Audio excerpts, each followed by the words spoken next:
मेरे प्रिय आत्मन, एक बहुत पुराने नगर में एक बहुत पुराना चर्च था। उस चर्च की दीवारें गिरनी शुरू हो गई थी। उस चर्च के नीचे खड़ा होना खतरनाक था। उस चर्च में आने वाले लोगों ने धीरे धीरे आना बंद कर दिया। उस बड़े भवन के पास से निकलना भी खतरे की बात थी। वो भवन किसी भी क्षण गिर सकता था। हवाओं के छोटे झोंके भी उस भवन को कपा देते थे। और वर्षा में जब बादल गरजते और बिजलियां चमकती तो नगर के लोग बार बार रात को सोच लेते कि शायद वो चर्च गिर गया है। अंततः उस चर्च के संयोजकों की, संरक्षकों की कमेटी की बैठक हुई और उन्होंने कुछ प्रस्ताव पास किए। उनका पहला प्रस्ताव था कि पुराने चर्च को गिरा दिया जाना चाहिए। सभी इस पर सहमत थे। उनका दूसरा प्रस्ताव था कि नया चर्च बनाया जाना चाहिए। इससे भी सभी लोग सहमत थे। उनका तीसरा प्रस्ताव था कि पुराने चर्च के सामान से ही नया चर्च बनाया जाना चाहिए। इस पर भी सभी लोग सहमत थे। और उनका चौथा प्रस्ताव था कि जब तक नया चर्च न बन जाए तब तक पुराना चर्च नहीं गिराया जाना चाहिए। इस पर भी सभी सहमत थे।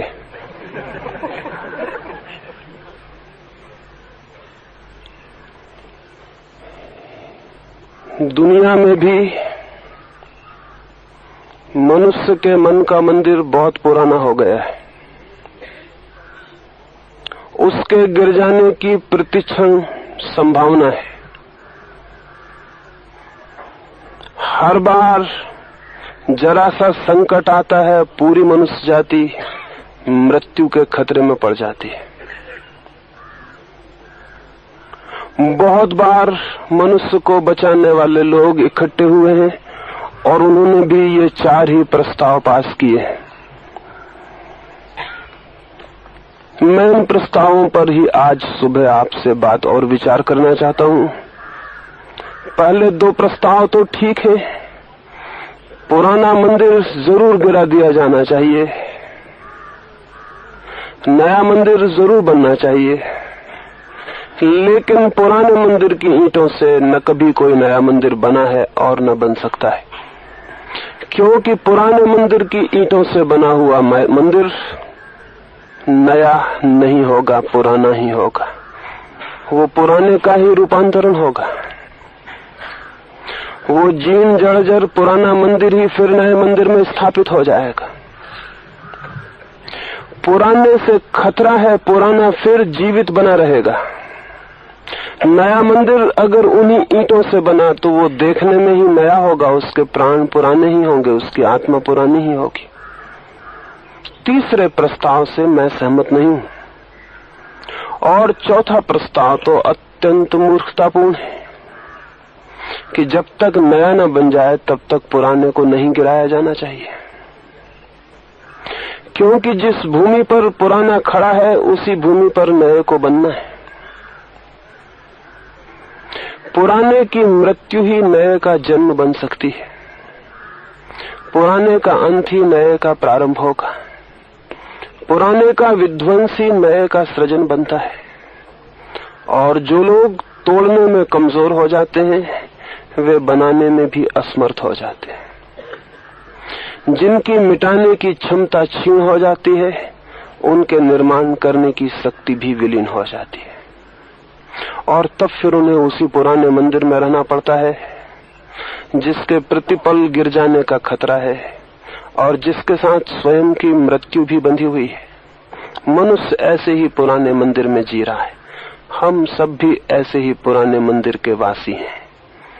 और जब तक हम इस पुराने मंदिर में हैं तब तक हम निर्भय नहीं हो सकते। तब तक न हम रात शांति से सो सकते हैं और न दिन चैन से बैठ सकते हैं। हर क्षण उसके गिरने का खतरा बना हुआ है। ये जो मनुष्य के मन का पुराना मंदिर है, यही मनुष्य की बीमारी, रोग, रुग्णता, विक्षिप्तता है। और अब तक हम पुराने की इतनी पूजा करते रहे हैं कि नए का जन्म कठिन से कठिन हो गया है। सच्चाई यह है कि पुराने को हमेशा विदा हो जाना चाहिए, प्रतिपल पुराना विदा हो जाना चाहिए। इन चारों तरफ लगे वृक्षों पर हर वर्ष नए पत्ते आते हैं, क्योंकि पुराने पत्ते विदा हो जाते हैं। अगर पुराने पत्ते ये जिद करें कि हम बने रहेंगे, तो नए पत्तों के जन्म की कोई संभावना न रह जाए। पुराने मनुष्य विदा हो जाते हैं, इसलिए नए मनुष्य विकसित होते हैं। पुराना रोज विलीन होता है, इसलिए नए का प्रादुर्भाव होता है। लेकिन मनुष्य के मन ने पुराने से कुछ ऐसी प्रगाढ़ बंधन कायम कर लिए हैं कि मनुष्य के मन से पुराना विदा नहीं होता है, इसलिए मनुष्य के चित्त में नए का जन्म नहीं हो पाता है। और जिस मनुष्य के चित्त पर नए का जन्म नहीं होता, वो केवल भ्रांति में है कि जी रहा है, वो असल में बहुत पहले मर चुका है। पुराने का कोई जीवन नहीं है। जीवन तो नित नया है, वही है। जो प्रतिपल नया होता है वही जीवन है। जिसके नए होने की प्रक्रिया बंद हो जाती है वो मर चुका है। तो मैं आपसे पूछना चाहूंगा इस सुबह, आप मर चुके हैं या कि जीवित हैं? आपके चित्त ने नए होने की क्षमता खो दी है या कि कायम है? आप नए हो सकते हैं या कि पुराने से इस भांति बंध गए हैं कि नए होने का कोई द्वार खुला नहीं रह गया है? आपके चित्त में प्रतिक्षण, प्रतिपल नए और युवा होने की शक्ति बची है या नहीं? इसे सोचना होगा, इसे विचारना होगा। और अगर पुराने मृत जराजीर्ण पत्थर बहुत इकट्ठे हो गए हो तो उन्हें विदा कर देना होगा।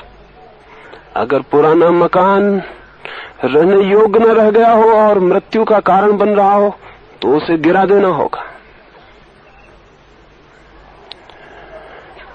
इस बात का पूरा पूरा बोध ही मनुष्य को सत्य की, जीवन की और परमात्मा की दिशा में अग्रसर करता है। क्योंकि परमात्मा कभी भी पुराना नहीं है, जीवन कभी भी पुराना नहीं है, सत्य कभी भी पुराना नहीं है। सत्य सदा नया है, सत्य सदा युवा है। और हम पुराने पर जाते हैं, इसलिए हमारा कोई मेल सत्य से नहीं हो पाता है, हो भी नहीं सकता। हम मृत हो जाते हैं। हम अतीत और बीते को, गए को, जा चुके को, परंपरा को छाती से लगा के बैठ जाते हैं। हम लाशों को सिर पर ढोने लगते हैं। फिर हमारा जीवन से कैसे संबंध रह जाएगा? किसी घर में जितने लोग मर जाते हो उन सबकी लाशें सुरक्षित रख ली जाती हो, तो उस घर में फिर कोई जीवित रह सकेगा? उस घर में जीवित को भी मर जाना पड़ेगा। लाशों के बीच जिंदा आदमी नहीं जीवित रह सकता। लेकिन हमारे मन पर बहुत मुर्दा लाशें इकट्ठी हो गई हैं, और उन सब के बीच हमारा मन एक मरघट की भांति हो गया। और इस मरे हुए मन को लेकर अगर हम सोचते हो कि जीवन के राजा से, जो सदा नया और जवान है, परमात्मा से, प्रभु से हमारा मिलन हो जाए, तो हम भूल में, गलती में। उस नित्य नवीन से मिलने के लिए हमें भी नया हो जाना पड़ेगा, हमें भी अपने को नया कर लेना होगा।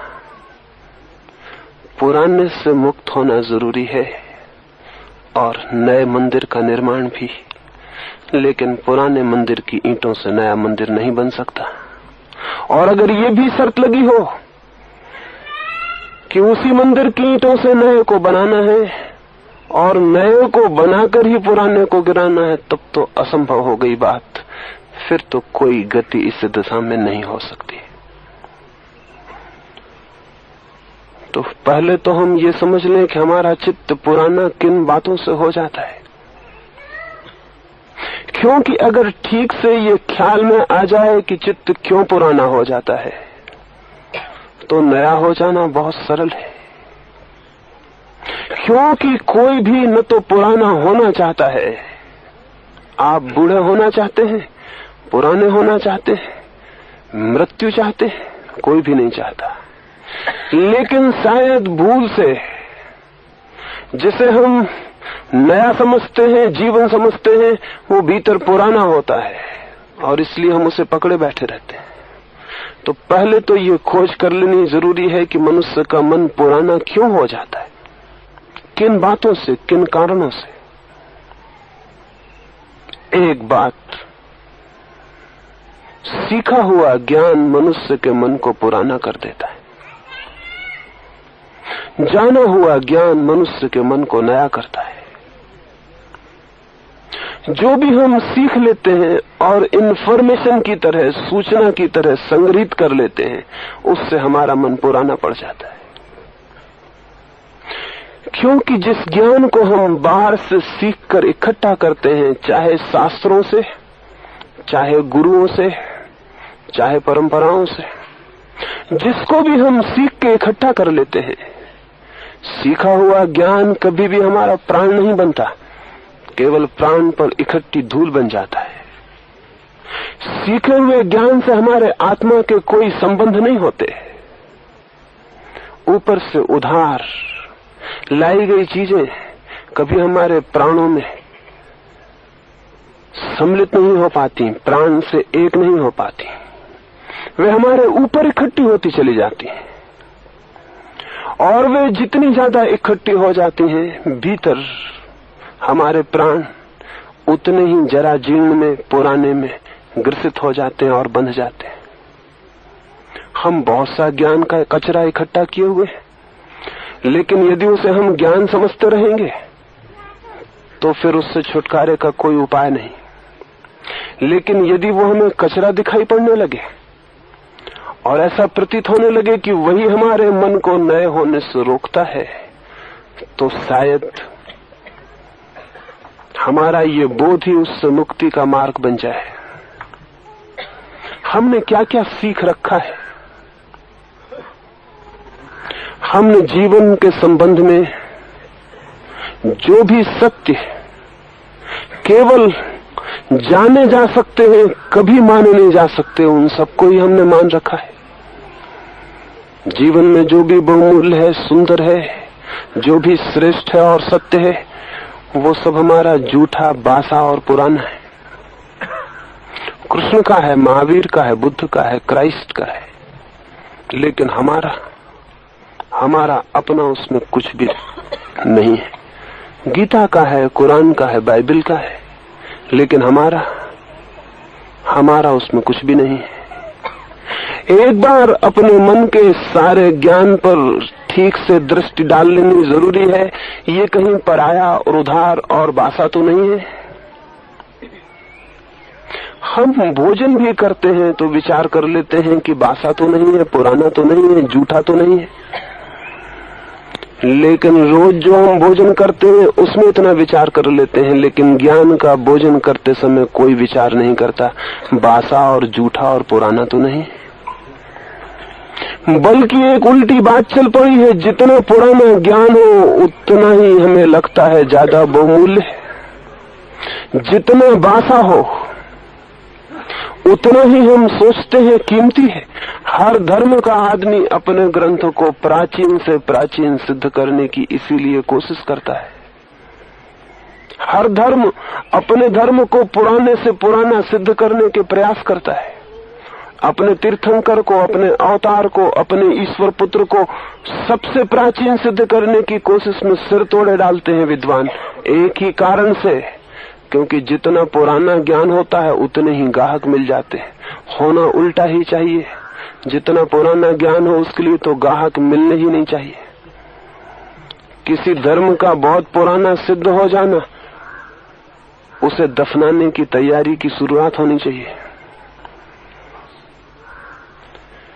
क्योंकि जितना पुराना हो जाता है उतना ही झूठा हो जाता है।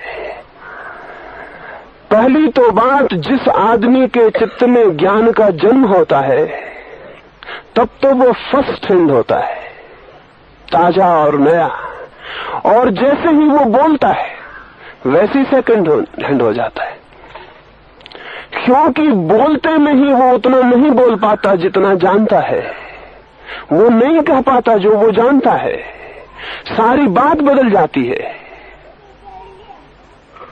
उसी वक्त ज्ञान झूठा होना शुरू हो जाता है। फिर वो एक एक हाथ से हजारों हाथ में यात्रा करता है, और तब इस यात्रा में जितनी पुरानी और लंबी यात्रा होती है, ज्ञान उतना ही विकृत, उतना ही असत्य, उतना ही झूठा होता चलता है। एक वैज्ञानिक इस बात पर प्रयोग कर रहा था कि एक हाथ से बात दूसरे हाथ में जाती है तो उसकी शक्ल क्या हो जाती है। उसने 100 युवकों की एक समूह को चुना और एक छोटे से कमरे में एक युवक को भीतर ले गया और वहां एक ज्योमेट्री का फिगर, एक ज्यामिति का एक रेखा चित्र बनाया।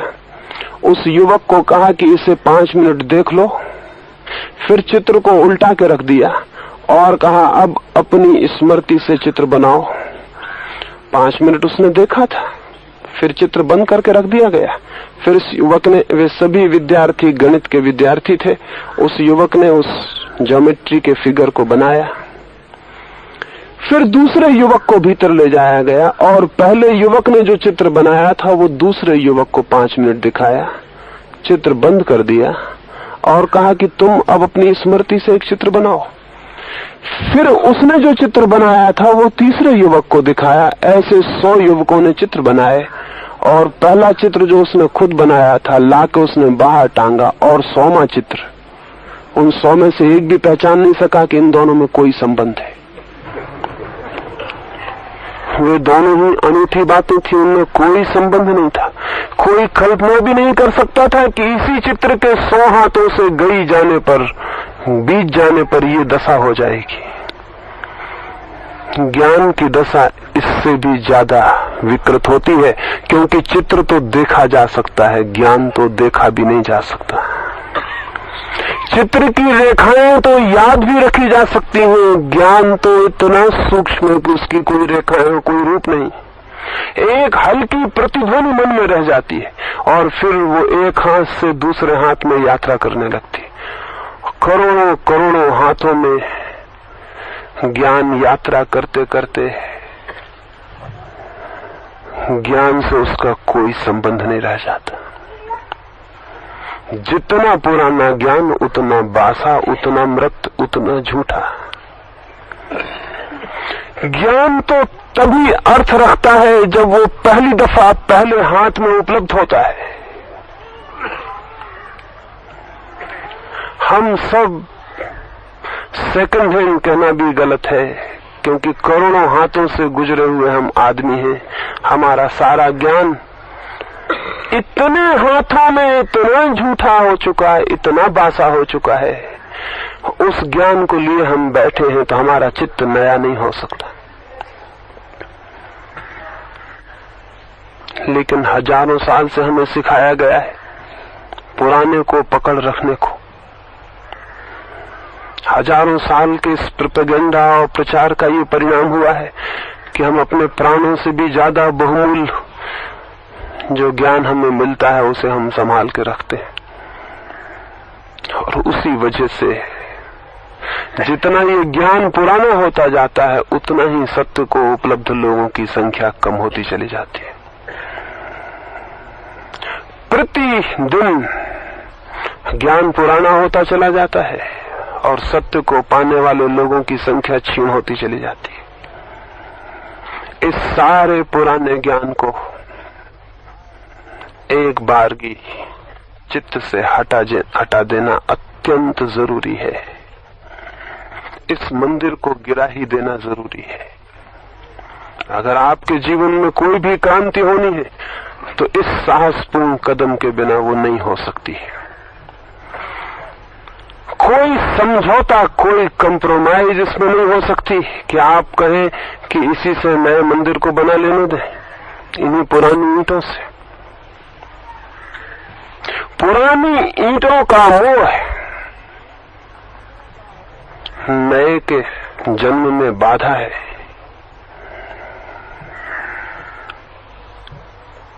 कौन हटाएगा मन पर इस इकट्ठे बोझ को? गीता, कुरान, बाइबल को कौन विदा देगा? अतीत के विचारकों को उन्होंने जरूर जाना होगा। उनके जानने का कोई विरोध मैं नहीं करता हूं, लेकिन उनका जाना हुआ आपके लिए बोझ है।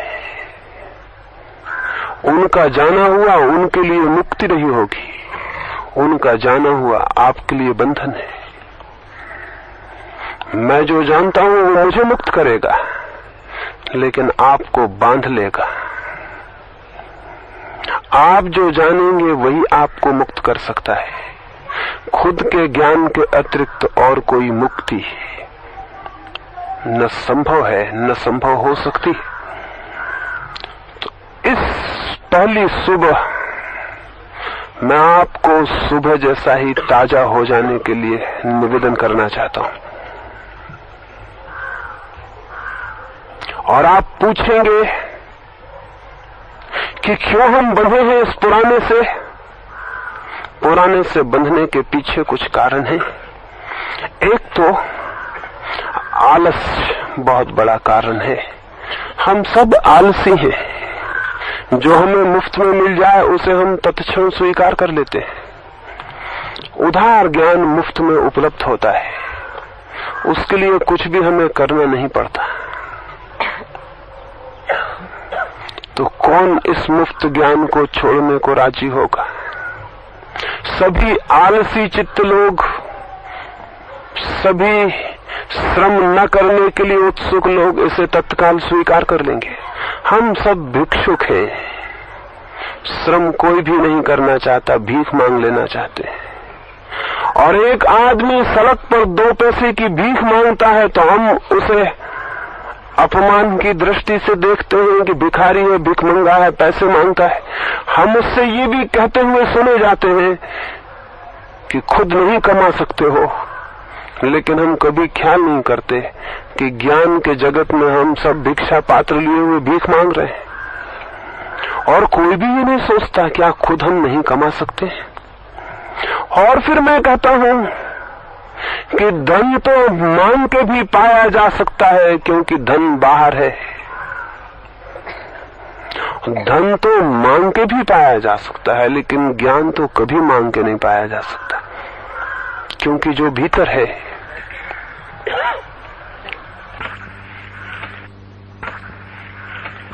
ज्ञान की कोई भिक्षा संभव नहीं हो सकती। ज्ञान भीख नहीं है। धन तो कोई भीख में मांग भी ले, क्योंकि धन बाहर है, लेकिन ज्ञान स्थूल नहीं है, बाहर नहीं है, उसके कोई सिक्के नहीं है, उसे किसी से मांगा नहीं जा सकता, उसे तो जानना ही होता है। लेकिन आलस्य हमारा, प्रमाद हमारा, श्रम न करने की हमारी इच्छा हमें इस बासे उधार ज्ञान को, जो कि ज्ञान नहीं है, इकट्ठा कर लेने के लिए तैयार कर देती है। इससे बड़ा मनुष्य का और कोई अपमान नहीं है कि वो ज्ञान मांगने किसी के द्वार पर जाए। इससे बड़ा कोई अपमान नहीं है, इससे बड़ा कोई पाप नहीं है।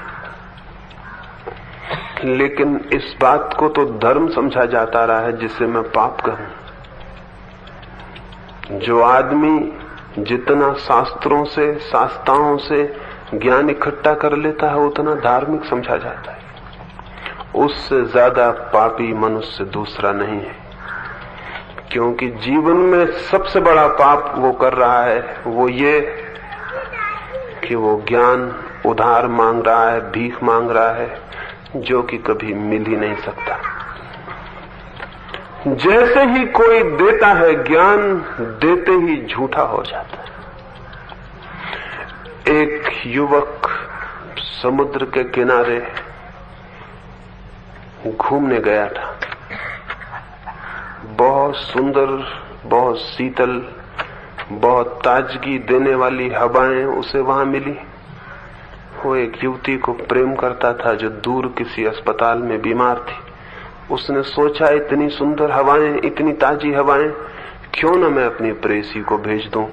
उसने एक बहुमूल्य पेटी में उन हवाओं को बंद किया और पार्सल से अपनी प्रेयसी के लिए भिजवा दिया। साथ में एक प्यारा पत्र लिखा कि बहुत शीतल, बहुत सुगंधित, बहुत ताजी हवाएं तुम्हें भेज रहा हूं, तुम बहुत आनंदित होगी। पत्र तो मिल गया लेकिन हवाएं नहीं मिली। पेटी खोली, वहां तो कुछ भी न था।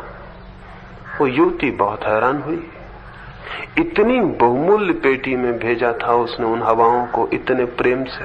पत्र तो मिल गया, पेटी भी मिल गई, लेकिन हवाएं वहां नहीं थी। समुद्र की हवाओं को पेटियों में भर के नहीं भेजा जा सकता। चांद की चांदनी को भी पेटियों में भर के नहीं भेजा जा सकता। प्रेम को भी पेटियों में भर के नहीं भेजा जा सकता। लेकिन परमात्मा को हम पेटियों में भरकर हजारों साल से एक दूसरे को भेजते रहे। पेटियां मिल जाती हैं, बड़ी खूबसूरत पेटियां हैं। साथ में लिखे पत्र भी मिल जाते हैं, गीता के, कुरान के, बाइबल के। लेकिन पेटी खोलने पर सत्य नहीं मिलता है। जो ताजी हवाएं उन लोगों ने जानी होंगी जिन्होंने प्रेम में ये पत्र भेजे, वे हम तक नहीं पहुंच पाती।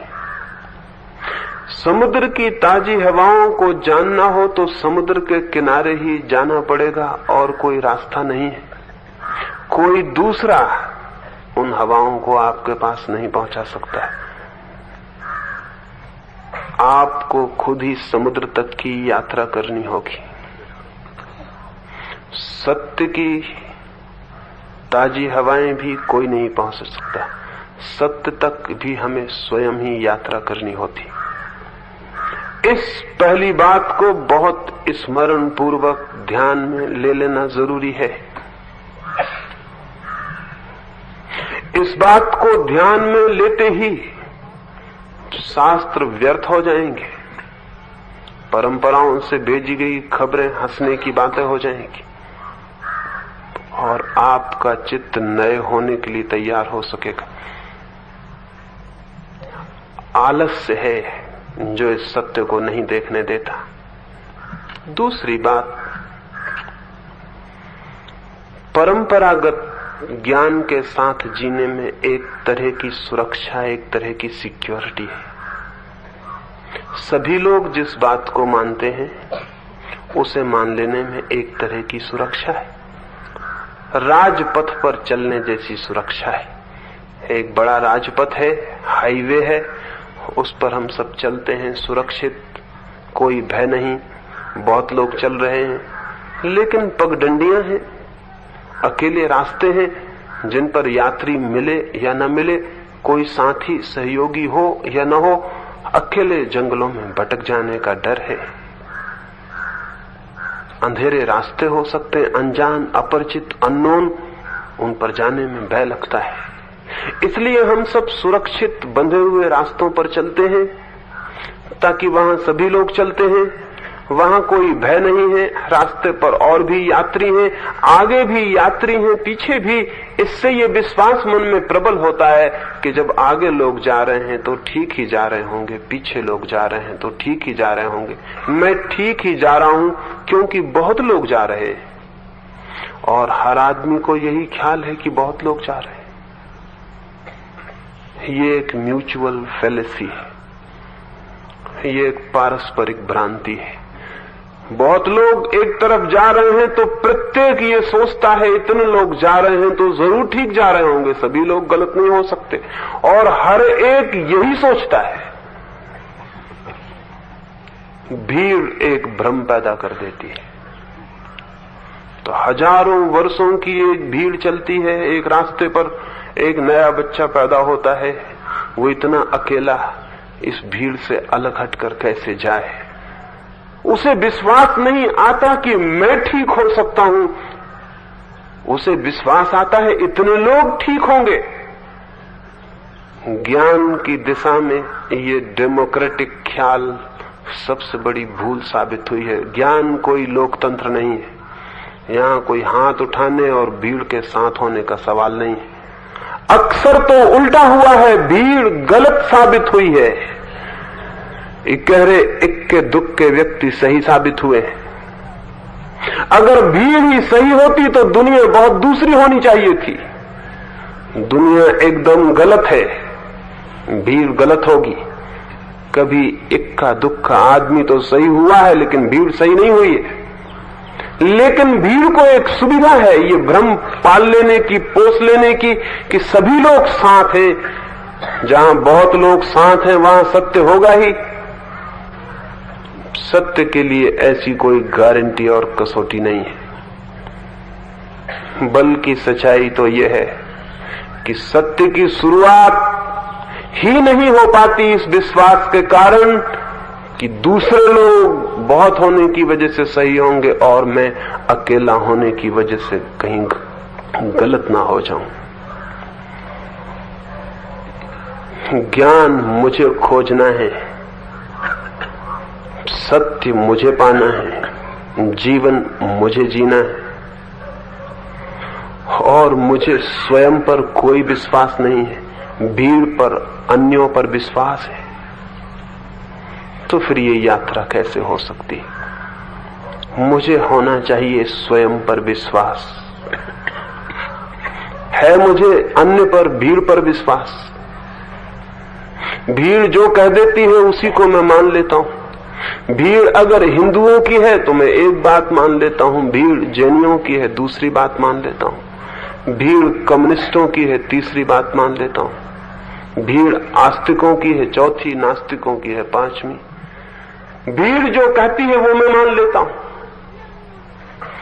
भीड़ मेरे प्राणों को जकड़े हुए है। ये जो कलेक्टिव माइंड है, ये जो समूह का मन है, ये व्यक्ति के मन को सत्य तक नहीं पहुंचने देता है। तो कलेक्टिव माइंड, ये समूह का जो मन है, हजारों हजारों साल में जो निर्मित होता है, ये जो बासा मन है, ये हमें जकड़े हुए है। और आप जब तक इस कलेक्टिव माइंड, इस सामूहिक मन के घेरे में बंद हैं, तब तक आप भूल में हैं कि आप एक व्यक्ति हैं, आप एक इंडिविजुअल हैं। अभी आपके भीतर इंडिविजुअल का जन्म नहीं हुआ है। अभी आप व्यक्ति कहने के हकदार नहीं हैं अपने को। व्यक्ति तो वही कह सकता है अपने को जिसने भीड़ से अपने स्वयं के मन को मुक्त कर लिया, जिसने राजपथ छोड़ दिया और सत्य की अनजानी पगडंडियों की यात्रा शुरू की। और जो व्यक्ति ही नहीं बन सकता वो आत्मा को जान सकेगा। इंडिविजुअल होना, व्यक्ति होना आत्मा की खोज का पहला सोपान। आत्मा को आप कभी नहीं पहुंच सकते हैं जब तक आप व्यक्ति ही नहीं हैं। अभी तो आप भीड़ के एक हिस्से हैं, अभी तो आप भीड़ के एक अंश हैं। अभी आपका अपना होना, आपका बीइंग अभी नहीं है। अभी आप एक बड़ी मशीन के कलपुर्जे हैं। वो बड़ी मशीन जैसी चलती है वैसे आप चलते हैं। अभी आपकी अपनी कोई निजी सत्ता नहीं है। तो जीवन और ताजगी कहां से संभव हो सकती है?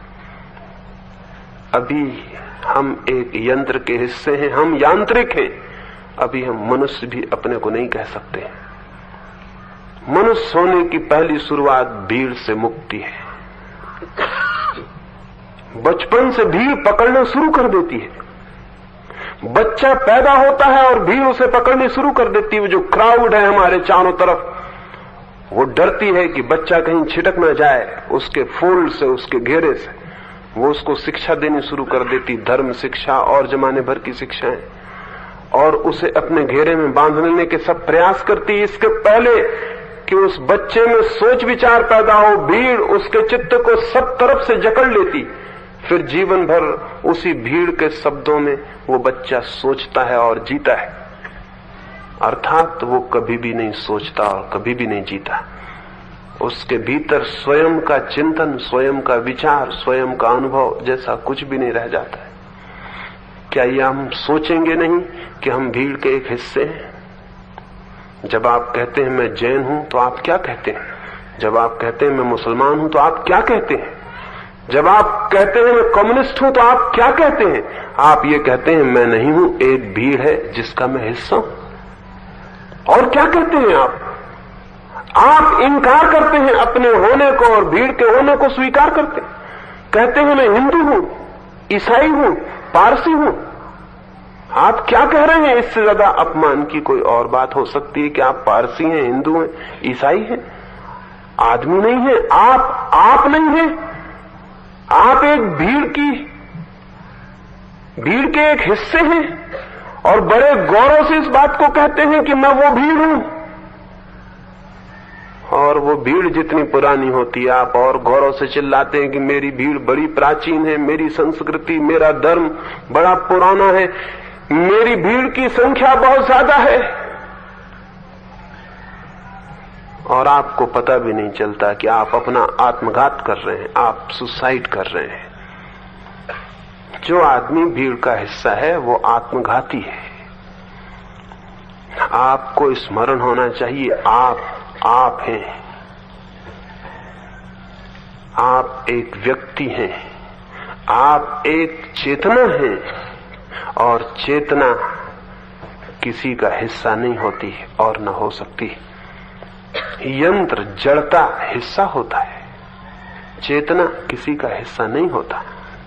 चेतना एक स्वतंत्रता है, लेकिन सुरक्षा के पीछे हम स्वतंत्रता को खो देते हैं। तो दूसरी चीज जो हमें बांधे हुए है, हमारे चित्त को नया नहीं होने देती, ताजा नहीं होने देती, वो है सुरक्षा का अति भाव, साहस की बहुत कमी।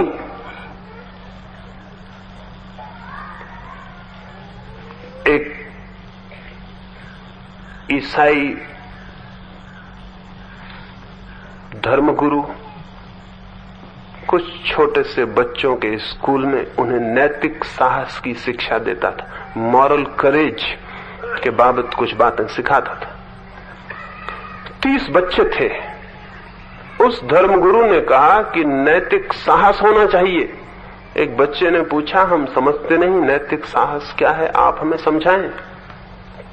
तो उसने कहा, समझ लो, तुम 30 ही बच्चे एक रात एक जंगल में पिकनिक के लिए गए हो, फिर दिन भर की भागदौड़ के बाद, घूमने फिरने के बाद रात में सराय में रुके हो, थक गए हो।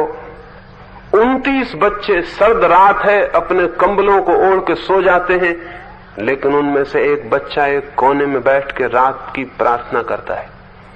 30 बच्चे, सर्दी है कड़कड़ाती हुई, दिन भर के थके हुए, 29 बच्चे जाके अपने कमरे में कंबल ओढ़ लेते हैं, सो जाते हैं बिना प्रार्थना किए रात्रि की। लेकिन एक बच्चा उस सर्द रात में थका हुआ भी घुटने टेक कर परमात्मा से रात की प्रार्थना करता है। उस बच्चे में मॉरल करेज है, उस बच्चे में नैतिक साहस है। उस वक्त कितनी तीव्र टेम्पटेशन है उसे, सब सोने जा रहे हैं, सर्द रात है, लेकिन वो अकेला होने की हिम्मत करता है। महीने भर बाद वो पादरी फिर वापस लौटा उसने उन बच्चों से कहा, मैंने नैतिक साहस के संबंध में तुम्हें समझाया था, क्या तुम मुझे बता सकोगे कि नैतिक साहस क्या है? एक बच्चे ने कहा, समझ लें, आप जैसे 30 पादरी एक रात एक ही सराय में ठहरते हैं, 29 पादरी प्रार्थना कर रहे हैं, एक पादरी कंबल ओढ़ के शान से सो जाता है, उसको हम नैतिक करेज, उसको हम नैतिक साहस कहते हैं। मुझे पता नहीं इन दोनों में से कौन सा नैतिक साहस है, लेकिन एक बात जरूर पता है, भीड़ से पृथक होने की हिम्मत जरूर नैतिक साहस है। हमेशा भीड़ के समक्ष झुक जाना नैतिक कमजोरी है, नैतिक अशक्ति है, बलहीनता है, पुरुषार्थ की अभाव है।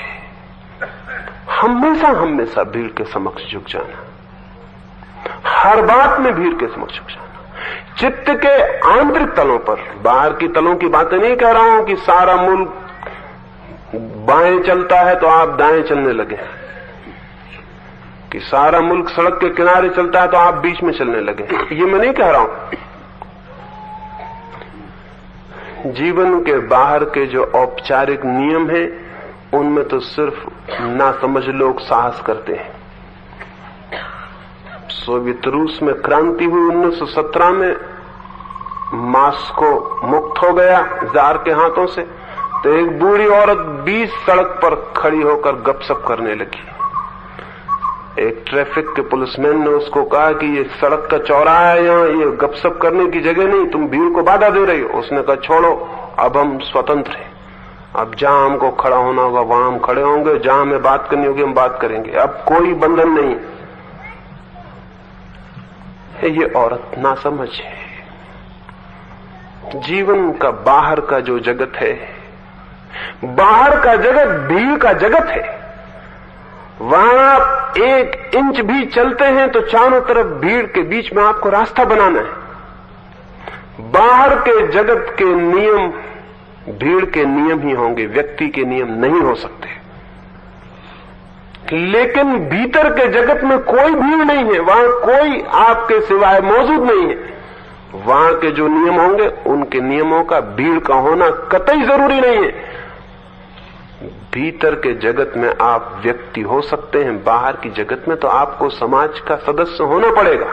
लेकिन भीतर के जगत में समाज के सदस्य होने की कोई अनिवार्यता नहीं है। बाहर कानून होगा, सड़क के नियम होंगे, समाज के नियम होंगे, वे ठीक है।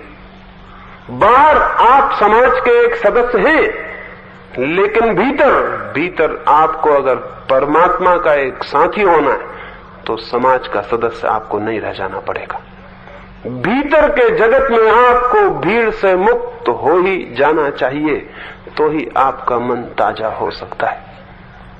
तो मेरी बात को आप गलत नहीं समझ लेंगे। मैं ये नहीं कह रहा हूं कि आप उच्छृंखल हो जाएं और आपको जहां से चलना हो वहां से चलने लगे। नहीं, मैं आपसे ये कह रहा हूं कि एक तल है चेतना का भीतर, वहां किसी समाज के नियम की कोई भी जरूरत नहीं। वहां आपको हिंदू और मुसलमान, ईसाई और जैन होने की कोई भी जरूरत नहीं है। और वहां आप जब तक हिंदू, जैन, मुसलमान, ईसाई बने रहेंगे, तब तक आप जो है उसे कभी नहीं जान सकते। भीड़ ने आपके भीतर अपने पंजे फैला दिए हैं और आपकी आत्मा को पकड़ लिया है,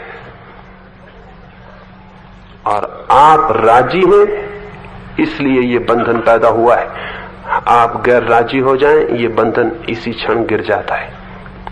आपके सहयोग के बिना कोई आपको मानसिक रूप से गुलाम नहीं बना सकता, शारीरिक रूप से बना सकता है।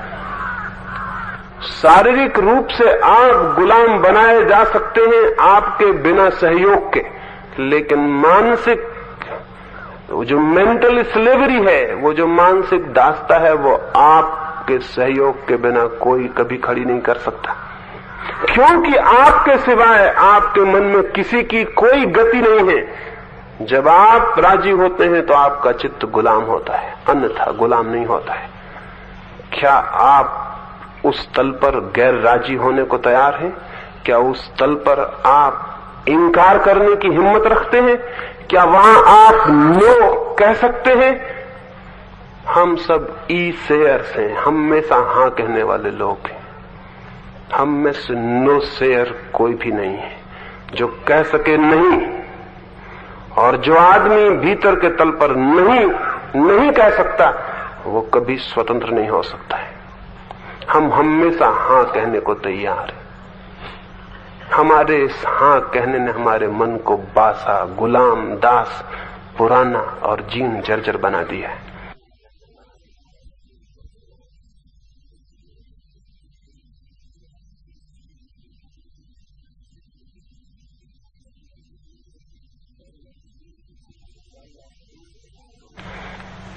तो पहला सूत्र आज के सुबह आपसे कहना चाहता हूं, आप इंकार करने में समर्थ होने चाहिए, तो ही आपके भीतर धार्मिक आदमी पैदा हो सकेगा।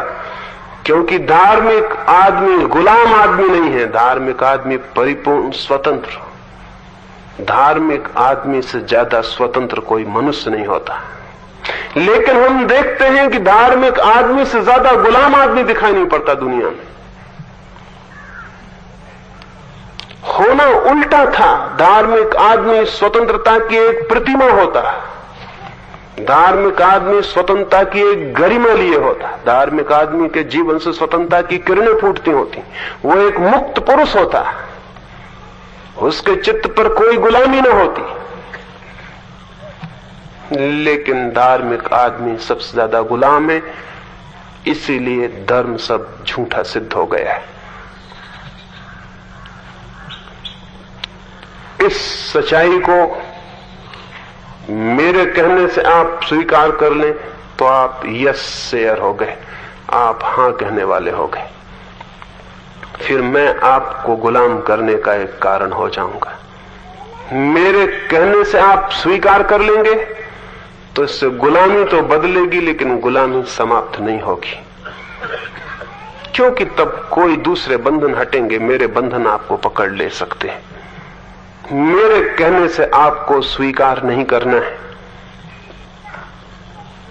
सोचना है, देखना है। मैंने जो कहा उसे अपने भीतर खोजना है कि क्या मेरी कही बात आपके भीतर तथ्यों से मेल खाती है, क्या वो फैक्ट से मेल खाती है, क्या आप भीतर के तल पर एक गुलाम आदमी है, क्या भीतर के तल पर आप भीड़ के एक सदस्य हैं, क्या भीतर के तल पर आपकी कोई निजी हैसियत, आपका कोई अपना होना है या नहीं है।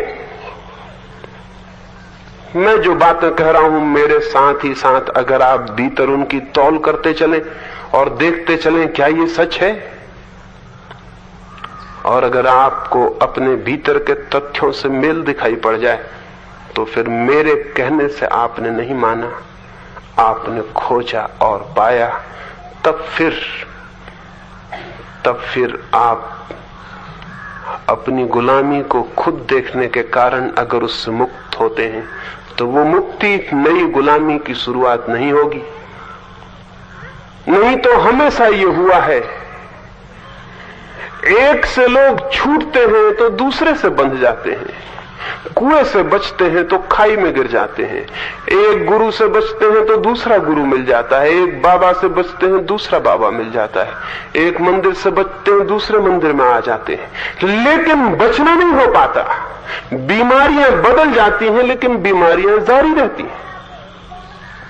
थोड़ी देर को राहत मिलती है क्योंकि नई गुलामी थोड़ी देर को स्वतंत्रता का ख्याल देती है, क्योंकि पुरानी गुलामी का बोझ हट जाता, नई गुलामी का नया बोझ।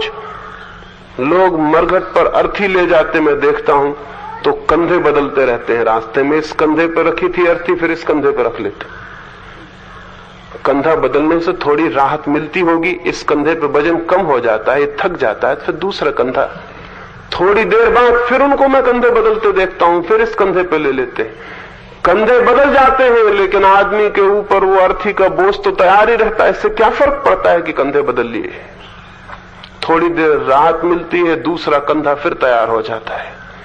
इसी तरह दुनिया में इतने धर्म पैदा हो गए कंधे बदलने के लिए, नहीं तो कोई और कारण नहीं था कि ईसाई हिंदू हो जाता है, हिंदू ईसाई हो जाता है। एक पागलपन से छूटता है, दूसरा पागलपन हमेशा तैयार है। दुनिया में 300 धर्म पैदा हो गए कंधे बदलने की सुविधा के लिए, और कोई उपयोग नहीं है, जरा भी उपयोग नहीं है।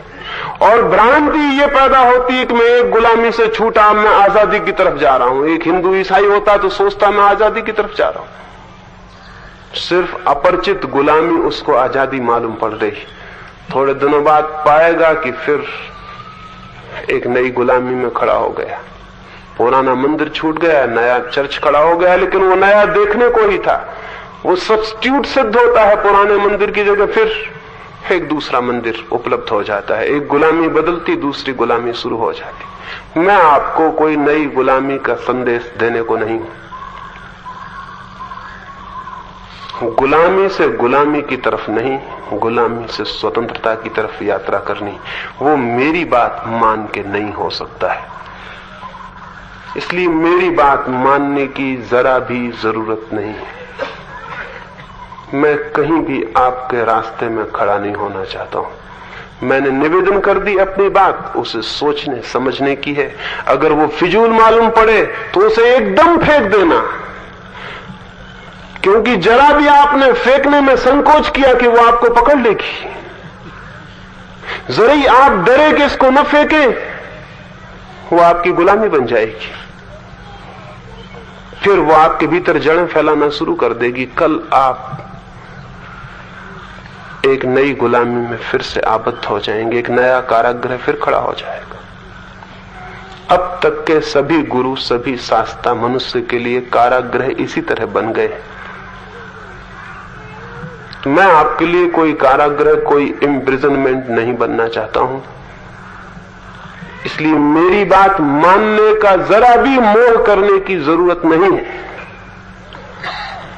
मैं कह रहा हूं, आप तथ्यों को विचार कर लें, सोच लें, और अगर तथ्य दिखाई पड़ते हो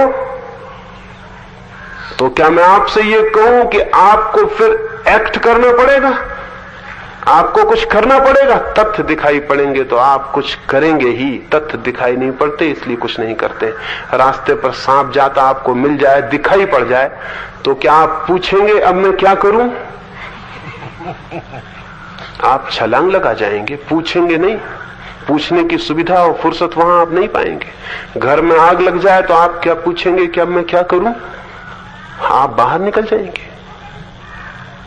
जिस दिन आपको यह दिखाई पड़ जाए कि आपका मन हजारों साल से गुलामी में बंधा हुआ है, उस दिन क्या आप किसी से पूछेंगे मैं क्या करूं? नहीं, आप गुलामी के बाहर कूद जाएंगे। देखते ही क्रिया होनी शुरू हो जाती। आपने देखा नहीं इसलिए क्रिया नहीं हो रही। आपको पता चल जाए कि आपको कैंसर हो गया, आप फिर पूछेंगे क्या करूं? आप फौरन चिकित्सा के लिए दौड़ धूप में लग जाएंगे। आप कैंसर के बाहर होना चाहेंगे। कैंसर बहुत बड़ी बीमारी नहीं है, गुलामी उससे बहुत बड़ी बीमारी है। क्योंकि कैंसर केवल शरीर को नष्ट करता है, गुलामी आत्मा को नष्ट कर देती है। और हम सब गुलाम हैं, इसलिए हमारी आत्माएं नष्ट हो गई हैं। इसलिए नहीं आत्माएं नष्ट हो गई कि आप मंदिर नहीं जाते हो। क्या बेवकूफी की बातें हैं। कोई मंदिर नहीं जाएगा इससे आत्मा नष्ट हो जाएगी। इससे आत्मा नष्ट नहीं हो गई कि आप रोज सुबह धर्म ग्रंथ नहीं पढ़ते हो। धर्म ग्रंथ पढ़ने से आत्माएं बचती होती तो बहुत सरल नुस्खा था। इसलिए भी आत्मा नष्ट नहीं हो गई कि आप यज्ञोपवीत नहीं पहनते, टीका नहीं लगाते, चोटी नहीं रखते। अगर इतना सस्ता मामला होता आत्मा को बचाने का, तब हमने दुनिया की आत्मा कभी की बचा ली होती। आत्मा इसलिए नष्ट नहीं हो गई, आत्मा इसलिए नष्ट हो गई कि आप एक गुलाम हो, और गुलामी में आत्मा के फूल नहीं खिलते हैं। आत्मा के फूल खिलते हैं स्वतंत्रता में, स्वतंत्रता की भूमि में। गुलाम आदमी के भीतर आत्मा नहीं विकसित हो सकती, और हम सब गुलाम हैं। क्या इस गुलामी को आप देखेंगे? मन होगा कि इसको देखें ना। कुछ तरकीबें, कुछ तर्क सुझा के इसको देखने से बच जाएं, क्योंकि देखने के बाद फिर आपको परिवर्तन से गुजरना अनिवार्य हो जाएगा। तो आप अपने मन को 25 जस्टिफिकेशन खोज के न देखने के लिए राजी करने की कोशिश करेंगे कि न देखें। हमेशा आदमी उन चीजों से आंख बंद कर लेना चाहता है जिनको देखने से परिवर्तन का डर होता है।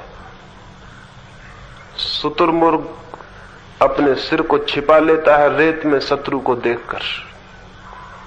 जब शत्रु दिखाई नहीं पड़ता तो वो सोचता है जो दिखाई नहीं पड़ता वो है ही नहीं। लेकिन दिखाई न पड़ने से शत्रु नष्ट नहीं होते। तो आप छिपा लेना चाहेंगे 25 तरह के तर्क जाल में कि नहीं, मैं गुलाम कहां हूं। कौन कहता है कि मैं गुलाम हूं? लेकिन इतनी जल्दी छिपाने की आप न करें। छिपाते रहे हैं गुलामी को अच्छे अच्छे शब्दों में, इसलिए गुलामी आज तक शेष है। ये कभी की समाप्त हो जानी चाहिए थी। इसके बचे रहने का कोई कारण नहीं है, लेकिन हम छिपाते हैं। और हम बहुत होशियार लोग हैं। आदमी मर जाता है तो सुंदर कपड़े से ढक देते हैं, फूल रख देते हैं ऊपर। घर में कहीं गंदगी होती है, खूबसूरत पर्दा टांग देते हैं।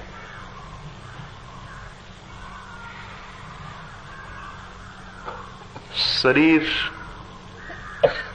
सुंदर नहीं होता तो सुंदर कपड़ों से ढांक लेते हैं। हम जहां जहां कुरूपता होती सुंदर से ढांक देते हैं, जहां जहां असत्य होता है सत्य के शब्दों से ढांक देते हैं। सब तरफ से ढांक देते हैं, फिर वो चीज बची रह जाती है। फिर उससे छूटने का हम खुद ही भूल जाते हैं। हम खुद ही भूल जाते हैं कि हमने कुछ छिपा रखा है। हम अपनी गुलामी को छिपाए हुए हैं और हमने अच्छे अच्छे शब्द दे दिए हैं।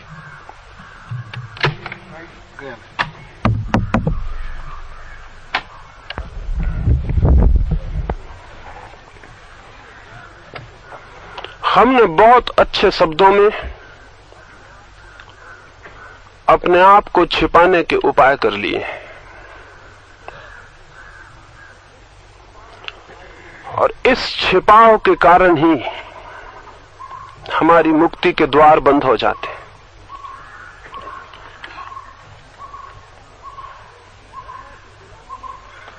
धर्मों की गुलामी में हम गौरव अनुभव करते हैं। मैं हिंदू हूं, मैं मुसलमान हूं, इस बात को हम शान से कहते हैं। शान से कहने के कारण भीतर की जो गुलामी है वो दिखाई नहीं पड़ती। अगर कोई आदमी शान से कहने लगे कि मैं कैंसर का मरीज हूं, और अगर भी उसके साथ खड़ी हो जाए कि बहुत बड़ी बात है, तो फिर कैंसर के इलाज की कोई जरूरत न रह जाएगी। 2500 इसी तरह की बीमारियां हम छिपाए हुए। एक अहंकारी आदमी कहता है मैं स्वाभिमानी हूं, और स्वाभिमानी के शब्द में वो अहंकार को छिपा लेता है।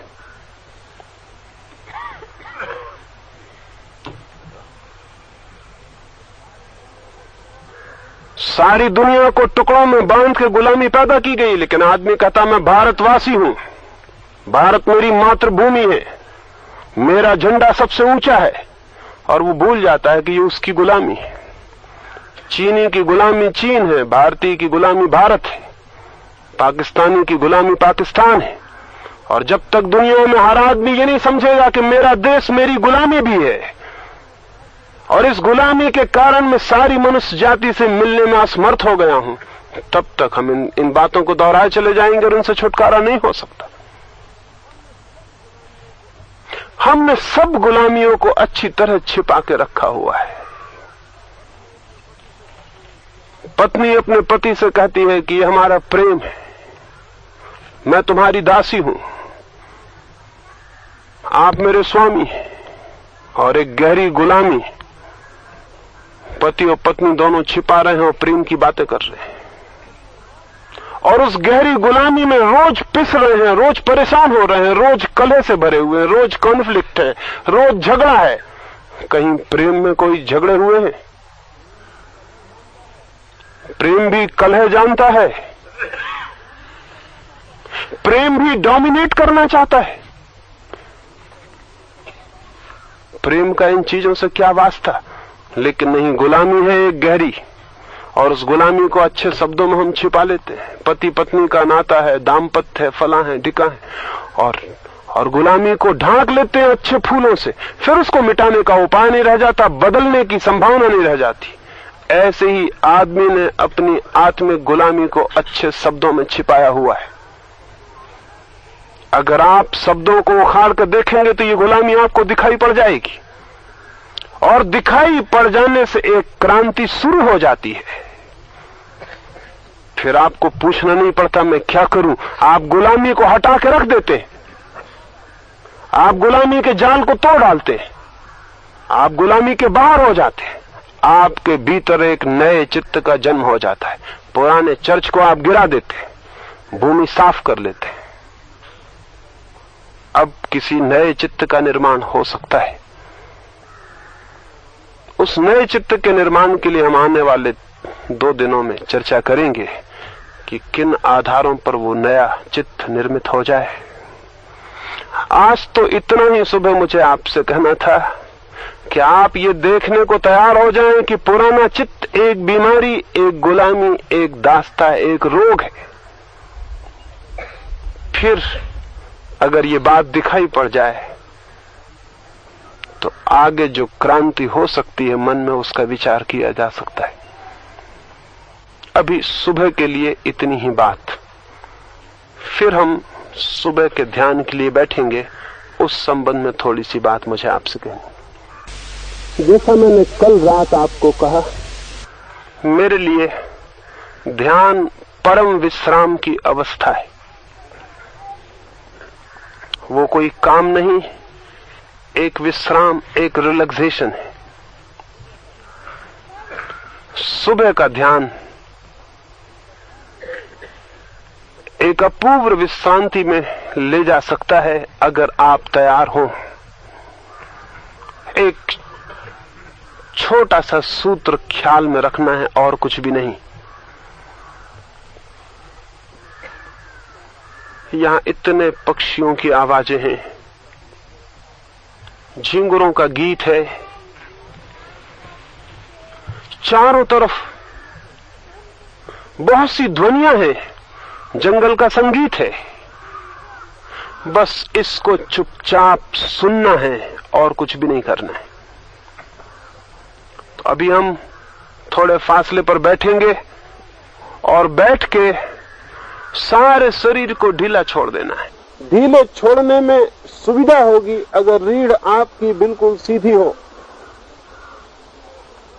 रीढ़ बिल्कुल सीधी हो, सारे शरीर को शिथिल छोड़ देने में बड़ी सुविधा होगी। जैसे खूंटी पर कपड़ा टांग देते हैं, ऐसे ही सीधी रीढ़ पर पूरा शरीर टंग जाएगा और ढीला हो जाएगा। रीढ़ सीधी होगी तो शरीर पर बहुत कम बोझ पड़ेगा, क्योंकि शरीर जब भी किसी तरफ झुकता है तो जमीन का ग्रेविटेशन उसे खींचना शुरू कर देता है और शरीर में तनाव पैदा हो जाता है। तो रीढ़ को बहुत आहिस्ता से सीधी, उसको भी खींच के सीधी नहीं, कोई स्ट्रेंड, कोई परेशानी नहीं लेनी है। आहिस्ता से रीढ़ को सीधा करके सारे शरीर को ऐसे ढीला छोड़ देना है जैसे खूंटी पर कोट लटका हो, रीढ़ पर सारा शरीर लटक जाए। धीमे से उसे ढीला छोड़कर आंखें बंद कर लेनी। आंख भी जोर से बंद नहीं करनी है कि तनाव हो, आंख की पलक धीरे से छोड़ देनी है जिससे पलक अपने आप बंद हो जाए।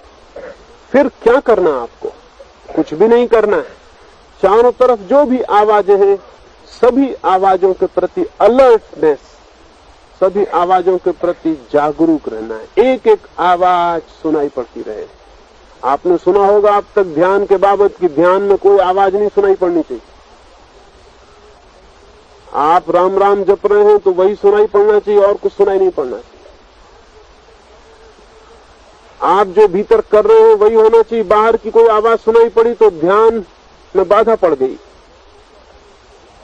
उसको मैं ध्यान नहीं कहता हूं जिसमें बाधा पड़ सके। जिसमें बाधा पड़ ही ना सके वही ध्यान है। जिसमें सब बाधाएं ध्यान में सहयोगी हो जाएं वही ध्यान है। अभी इस सब तरफ जो आवाजें हैं, इसके प्रति कोई रेसिस्टेंस नहीं लेना है, मन में कोई विरोध नहीं लेना। ये सब आवाजें मन में से गूंजती निकल जाएं और हम चुपचाप सारी आवाजों को सुनते रहें। किसी एक आवाज को नहीं, सभी आवाजों। आवाज सुनते सुनते ही आप पाएंगे कि भीतर एक फर्क पड़ना शुरू हो गया। भीतर कोई चीज शांत होने लगी। क्योंकि जब हम किसी एक चीज को सुनना चाहते हैं तो चित्त में टेंशन पैदा होता है, शेष चीज को इंकार करना पड़ता है, एक को सुनना पड़ता है तो चित्त में तनाव आता है।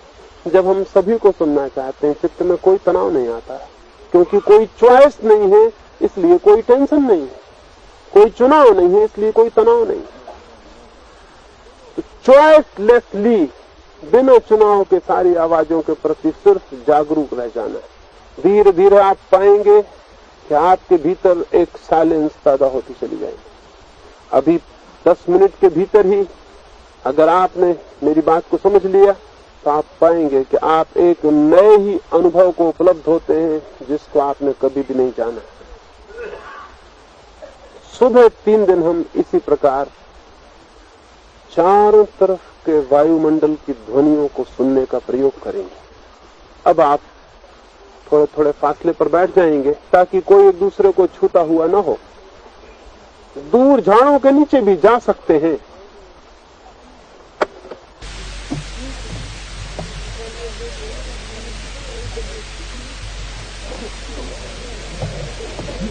फर्क पड़ना शुरू हो गया।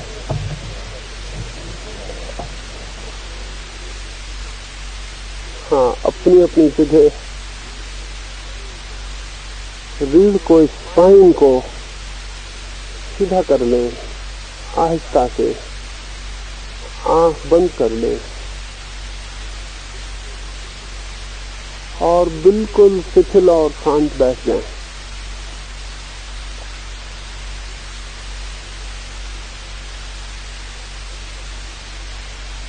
आंख बंद कर लें, सारे शरीर को ढीला और शिथिल छोड़ दें।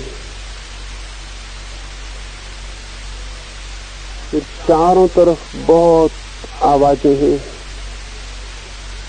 एक भी आवाज न चूक जाए, इतने होश से भरे हुए धीमे से घुंघरू की आवाज भी न चूक जाए। चुपचाप सुने, सिर्फ सुने। सुनते सुनते ही मन शांत होता जाएगा। 10 मिनट के लिए सुनने के प्रयोग को करें। सुने,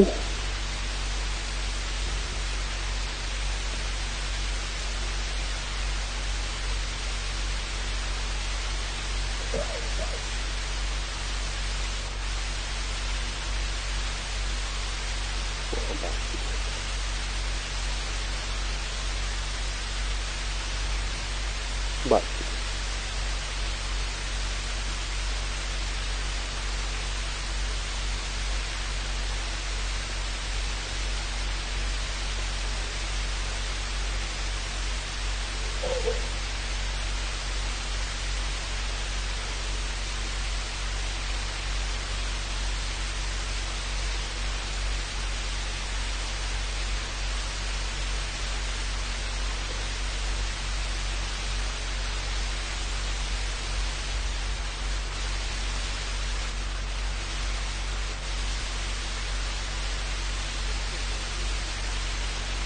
सुनते जाएं,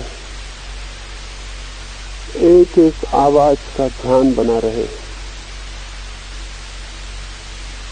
और सुनते सुनते ही पाएंगे कि मन शांत होता जाता है।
सुने, मौन से सुनते रहे, मन धीरे धीरे शांत होता जाए।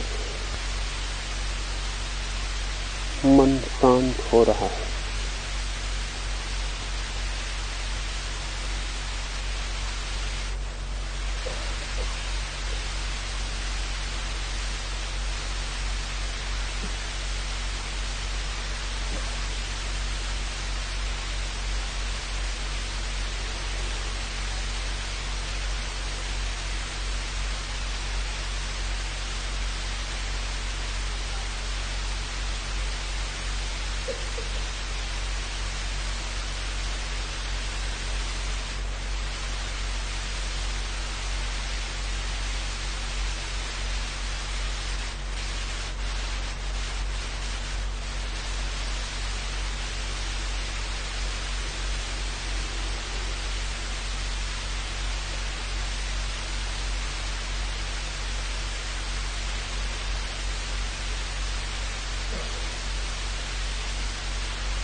धीरे धीरे 2-4 बार गहरी सांस लें और फिर आहिस्ता से आंख खोलें।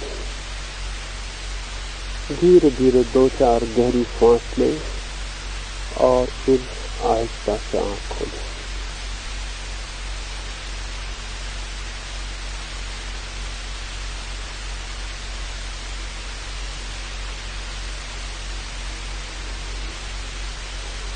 ये तो हमने प्रयोग के लिए यहाँ किया।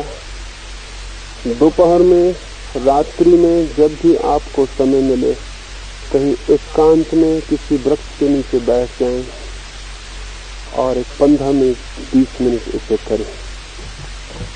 अकेले आप होंगे तो बहुत सुविधा से कर सकेंगे।